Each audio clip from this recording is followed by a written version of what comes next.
Bienvenue, je suis Joyce et vous regardez l'émission Génération sans divorce. Comme le titre de l'émission l'indique, nous allons nous intéresser au divorce. Et donc, qu'est-ce que le divorce? Le divorce est une dissolution du mariage prononcée par un juge. Et donc, le concept de l'émission est d'apporter à la jeunesse des fondements solides afin de mieux demeurer dans le mariage. Et donc j'ai avec moi une équipe de choc ici présente qui vont tout au long de l'émission nous raconter leur expérience sur le mariage, nous conseiller sur le mariage afin que le taux de divorce baisse. Et voilà, et je vous laisse la parole. Présentez-vous s'il vous plaît. Je commence par Nilsette. Bonjour, je suis Nilsette. Ravie, merci beaucoup de nous accueillir. Voilà, je suis l'épouse de Gaël Ondo. Et on fait partie donc de Extraordinary People, qui est un mouvement que l'on a créé depuis 2010.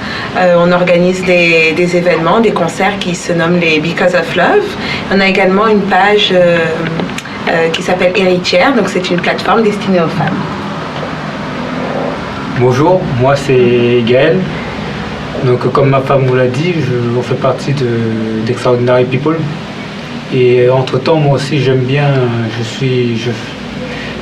écrire, donc je tiens un blog qui s'appelle Senseless Words, et j'écris de temps en temps, des articles au sujet du mariage, au sujet de la vie quotidienne, voilà, tout ce genre de choses. En fait, mon but, c'est d'aider ma génération, en fait, par rapport à ce que j'ai appris, par rapport à mon expérience, apporter des clés. Bonjour, moi c'est William Jamen, coach de vie, motivateur, entrepreneur. J'aide les individus à avoir une vie épanouie sur 3 plans, les plans personnels, professionnels et relationnels. Lorsque je parle de plan personnel, je parle de tout ce qui concerne les talents, le potentiel de l'individu. Lorsque je parle du plan professionnel, en fait, c'est comment, à partir de sa vie, de son histoire, rentrer dans sa destinée, vivre cette vie que Dieu a prévue pour nous. Lorsque je parle du plan relationnel, je parle de tout ce qui concerne le mariage, la famille, les amis, la belle famille. Et voilà un peu les 3 domaines sur lesquels j'interviens pour aider les individus, pour aider ma génération. C'est un peu ça. Voilà, avec mon équipe de choc, notre génération aura des couples d'influence pour la gloire de Dieu au nom de Jésus. Et donc maintenant, je vais vous faire passer une petite vidéo sur le divorce. Nous avons interrogé des gens dans la rue et on leur a demandé quelles étaient les causes du divorce. Et voici leur réponse. Moi, je pense que le divorce, c'est un fléau à combattre. Il faut vraiment combattre l'esprit du divorce. Et comment on en arrive au divorce? 2 personnes se réunissent parce qu'ils s'aiment, parce qu'ils ont décidé de finir leur vie ensemble. Mais quand ils sont ensemble, quelques temps après, ils commencent à se haïr, Et donc, à ce moment-là, on commence à dire, bon, si vous n'êtes pas fait l'un pour l'autre, il faut divorcer. Bon, mais Dieu dit, vous devez vous unir pour la vie. La parole de Dieu nous dit dans Ephésiens 5, verset 25, Marie, aimez vos femmes comme Christ a aimé l'Église, pour de donner sa vie pour elle. Ça veut dire quoi? Ça veut dire qu'il faut qu'on se rende compte qu'on doit apprendre à aimer. Déjà pour nous les hommes, apprendre à aimer au point de donner notre vie pour la personne. C'est-à-dire quoi? C'est-à-dire que malgré les défauts, malgré l'apparence, aimer la personne tout d'abord pour le cœur. Il faut vraiment faire attention quand on est un couple, d'avoir la communication. Les problèmes qui sont dans la vie, c'est l'argent, c'est le manque de communication et c'est surtout le respect de l'autre. Donc c'est important. Au lieu de confidentialité, vous devez chacun pour soi. Et la gestion, la transparence, vous avez aussi un grand problème, c'est les finances. Si la femme et l'homme n'ont pas les mêmes finances et que la femme a plus, travaille plus, touche plus, l'homme travaille plus, touche plus. Si l'homme touche plus, il n'y a pas de problème, c'est normal. Mais si la femme touche plus, ça devient, ah non, ça c'est pour moi, c'est pour avec ma famille, et toi tu fais ça, et toi tu fais... Vous voyez, ce sont quelques éléments que moi je pense.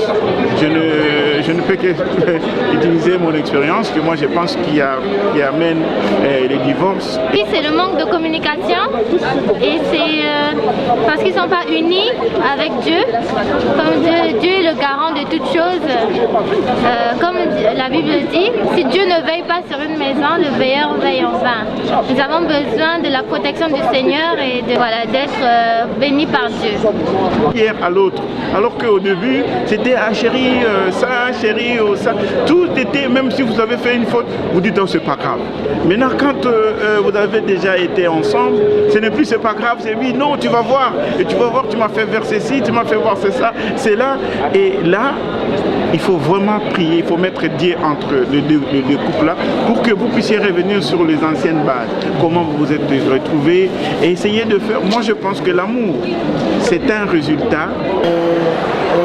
Dès qu'il y a un petit souci dans la vie du couple, au lieu d'aller vers Dieu, celui à qui Dieu lui-même, Christ lui-même était obéissant dans son amour pour nous, on se tourne vers des personnes tierces et tout, et souvent ça crée des conflits, mais au lieu de revenir devant Christ, ils nous apprennent à aimer comme lui veut que nous aimions. Moi, je pense que c'est presque à cause du divorce, parce qu'on ne sait plus aimer, et que Christ nous apprenne à aimer comme lui veut que nous aimions, apprendre à nous supporter les uns les autres, comme Paul nous disait, supportez-vous les uns les autres, et voilà, donc qu'on puisse véritablement révertir les caractères de Christ, et regarder non pas comme nos yeux charnels voient, comme l'esprit veut que nous voyons notre futur conjoint, notre conjoint, et en regardant la personne comme Dieu veut que nous voyons la personne, on pourra véritablement glorifier même le Seigneur dans notre relation avec la personne.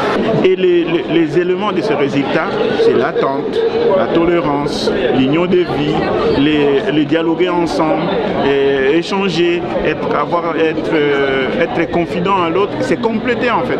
Et quand vous manquez ces valeurs-là, et tout de suite, ces valeurs-là, vous les multipliez par -1, ça devient, au lieu de limiter, ça devient la séparation. Pour moi, les causes du divorce sont principalement le fait qu'on affiche la publicité.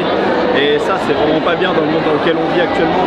Quand on voit toutes les pubs mythiques et tout, c'est tout pour la publicité. Il y a même des groupes qui font que c'est juste on affiche, il y a des sites internet d'infidèles. Et ça, c'est pas normal. C'est pas normal, ça ne devrait pas exister dans notre génération, c'est pas possible.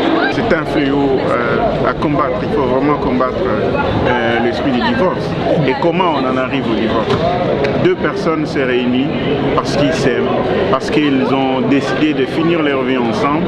Mais quand ils sont ensemble, quelques temps après, ils commencent à se haïr, Et donc, à ce moment-là, on commence à dire, bon, si vous n'êtes pas fait l'un pour l'autre, il faut divorcer. Bon, mais Dieu dit, vous devez vous unir pour la vie. Alors, il faut combattre cet esprit. Alors que la femme est la personne la plus importante, après le Saint-Esprit, bien évidemment. Mais voilà, sans elle, on ne peut rien faire. C'est notre côte, on ne peut rien faire. Et je répète que c'est un esprit qu'il faut combattre avec toute énergie pour que nous puissions vivre sans divorce. Parce que nous sommes unis l'un pour l'autre, pour le meilleur et pour le pire.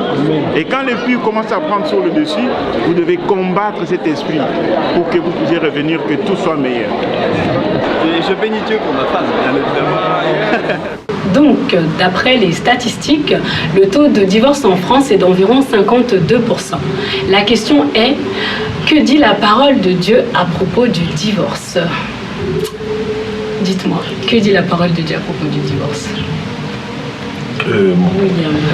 Moi, je dirais tout simplement que la parole de Dieu, je crois dans Malachie 2, au verset 16, si je ne me trompe pas, la Bible dit que Dieu dit en fait que je hais le divorce. Je hais le divorce et il incite les gens à fuir en fait leur infidélité et se remettre en ordre en fait.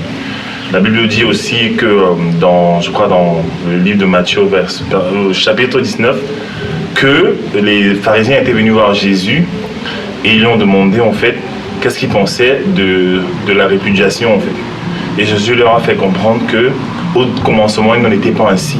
C'est à cause de l'endurcissement de leur cœur que Moïse a été obligé de permettre aux gens de divorcer. Mais ce n'était pas dans la pensée de Dieu, parce que Dieu n'aime pas le divorce. C'est ça que la Bible, c'est ça que Dieu pense, c'est ça que la Bible nous dit par rapport au divorce. Dieu n'aime pas le divorce. Il n'est pas question de divorcer. Lorsque Dieu met un couple ensemble, la preuve dit que personne ne sépare ce que Dieu a uni. Donc c'est une institution qui dépasse même le couple, en fait, c'est une institution qui est placée au-dessus du couple. Chaque conjoint doit veiller à ce que cette institution, en fait, produise ce que Dieu avait prévu en mettant le couple ensemble. Donc, pour Dieu, le divorce, c'est à proscrire. Seulement, dans le cas de l'adultère, en fait, je crois que c'est ça, Dieu permet qu'un couple, en fait, s'il y a un conjoint qui ne supporte pas, qui n'arrive pas à tenir, qu'il parte. Mais toujours est-il que Dieu demande à l'homme de pardonner, d'aller au-delà. C'est ça la pensée de Dieu par rapport au divorce. Je n'aime pas le divorce, voilà. Wow. Alors, vous avez quelque chose à rajouter après tout ça? Je pense qu'il a tout dit. Très bien. La deuxième question est quelles sont vos pensées sur les causes du divorce? Je pense, si je peux intervenir, voilà, je pense en fait que beaucoup de divorces sont dus à des manques de compréhension, sont dus à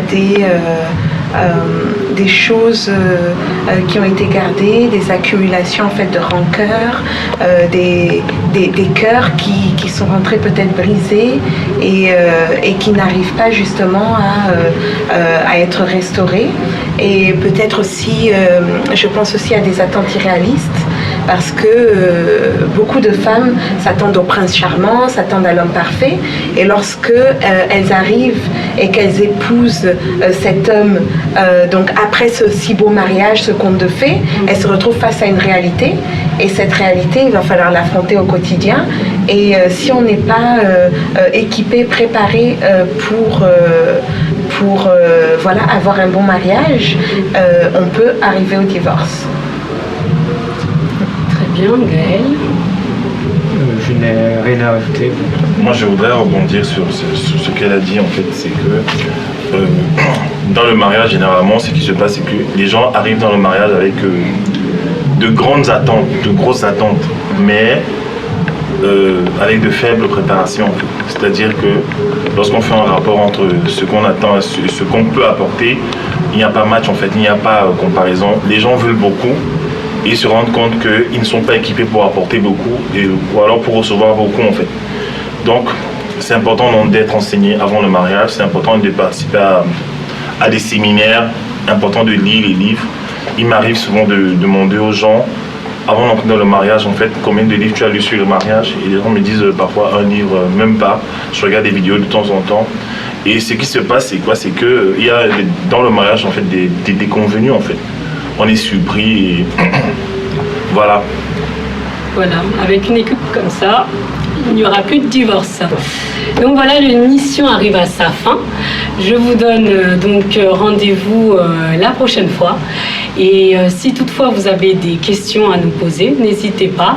L'adresse est générationsansdivorce@gmail.com. Et donc à bientôt, c'était Joyce. Au revoir.